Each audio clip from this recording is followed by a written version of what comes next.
liver disease is common and is growing in its incidence. A small proportion of patients with advanced liver disease have got what we call end-stage liver disease, where the only option is liver transplantation. Liver transplantation is something that has been established over 50 years ago and is very standard routine treatment in the last 25-30 years. Okay. In the UK, we will do about 650 to 700 transplants every year, and we'd expect 85 to 90%, 95% of these patients to make a full and complete recovery. So we're very fortunate in the UK to have the availability of a good donor pool. So there is a very well established, long-standing system where organ donors or potential organ donors are identified on intensive care units. They're either from donors who have got an irreversible brain injury and are brain dead. And now more recently, in the last 5 to 10 years, there is a growing pool of donors where the organ donation happens after circulatory death. So the circulation has stopped, you have to wait for some time, declare death, and then retrieve the organs for transplantation. So a combination of these two sources of organs has provided for the vast majority of the patients waiting on our list. We still lose about 15 to 20% of the patients waiting for a liver transplant, and a small proportion of patients get livers also from related donors, live related donors.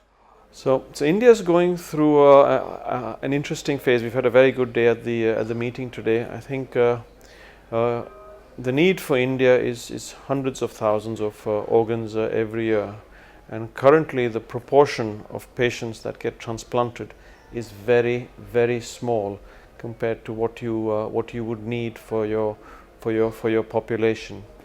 Having said that, there are several organizations and several institutions that have shown more transplant activity in the last 2, 3, 4 years, and there are some states where there is a growing practice of using cadaveric organs, so organs from dead people. The work done in Tamil Nadu, the work done in Maharashtra, the work done in Kerala shows that you can grow cadaveric transplantation in a way that benefits society, and that growth can be sustained. And these are fantastic role models that I think the other states can adopt. If you do achieve that, it will mean much less dependence on living related organs, because to do an operation in live donor is always going to be risky. It's always much safer to be able to use organs from dead people. Okay, so we've been faced with a situation where most of the organ donors that we have access to are now getting older, are now getting sicker. They now have more by way of comorbidity, and in that setting the quality of the donor organ is very different compared to the quality of the donor organ we had when most of the donors were younger or fitter. Now, to try and use these organs safely, there are several new technologies that have come on board. I'm mainly a liver transplant surgeon, so I'll talk mainly about the liver side of things. So we, for example, in our non-heart beating donors, we have access to different forms of technology. We could use ECMO type technology, something that is commonly used on intensive care units and on cardiothoracic units, where you perfuse the organs in the donor using an artificial circuit after the donor has died, and this would be a short operation done to achieve this perfusion.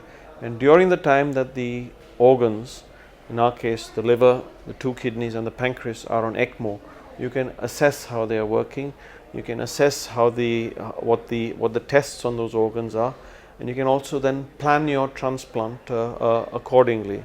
So that's one technology. The other technology is to actually take the organ out and put the organ on a machine pump, either with cold fluid or even better with warm fluid, very similar to blood. So you perfuse these organs on a machine and you check and see what the flow of the blood is going through these organs, how these organs are clearing their acid, whether they're using the nutritional supplements, things like glucose, and consuming glucose. And once you see good flows, once you see clearance of acid, once you see utilization of glucose, and once you see for the liver, for example, bile production, or for the kidney, urine production, you know these organs are going to do well when you transplant them into the patient.